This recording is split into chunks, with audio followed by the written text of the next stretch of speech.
मुजफ्फरनगर में केवलपुरी में शनिवार रात बड़ा अग्निकांड हो गया। आग की लपटों में फरवरी माह में प्रस्तावित बेटी की शादी के लिए एकत्र किया गया दहेज का पूरा सामान जलकर खाक हो गया। गनीमत रही कि धुएं में फंसे 3 बच्चों को सुरक्षित निकाल लिया गया। बाद में फायर कर्मियों ने पानी की बौछार कर आग पर काबू पाया। पीड़ित परिवार भाजपा नेता देशबंधु कौशिक से जुड़ा बताया गया है। शहर के केवलपुरी निवासी संगीता के परिवार में इन दिनों बेटी की 18 फरवरी को प्रस्तावित शादी की तैयारियां चल रही थी। संगीता ने बेटी की शादी में दहेज देने के लिए scooty, washing machine, fridge, TV, सिलाई मशीन, बेड, सूटकेस, कपड़े आदि कमरे में जमा कर रखे थे ताकि बेटी की शादी में किसी तरह की कमी न रह जाए।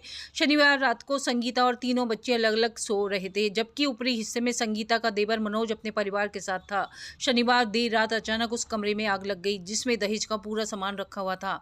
2:30 बजे के करीब धुएं के कारण सांस लेने में दिक्कत हुई तो अचानक संगीता की आंख खुल गई। आग की लपटें और धुआं देखकर संगीता जोर जोर से चिल्लाई तो मनोज और आसपास के लोग आ गए। पहले दूसरे कमरे में फंसे संगीता के तीनों बच्चों को सुरक्षित निकाला गया।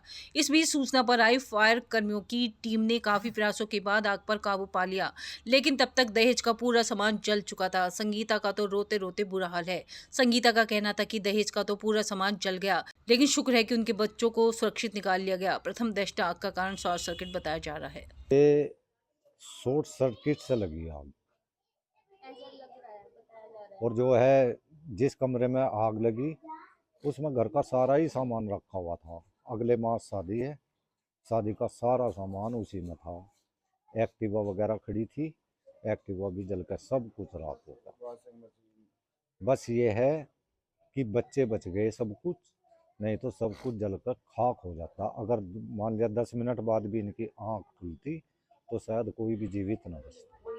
ये बीच वाले कमरे में लगी है और क्या नाम है, अंदर सो रहे थे बच्चे और मुझे एकदम से धुएं से कि ऐसे जलन से कि महसूस हुई। मैंने एकदम गेट खोले, जीने का गेट खोला, फिर बीच के गेट खोले, फिर मैं बाहर आई। फिर इसने कहा, बाहर बच्चा था, उसने कहा चाची चाबी दो चाबी दो। मैं चाबी नहीं दे पाई, घबरा गई। मैं बच्चों को उठाया, मैंने कहा बच्चे उठ जाओ।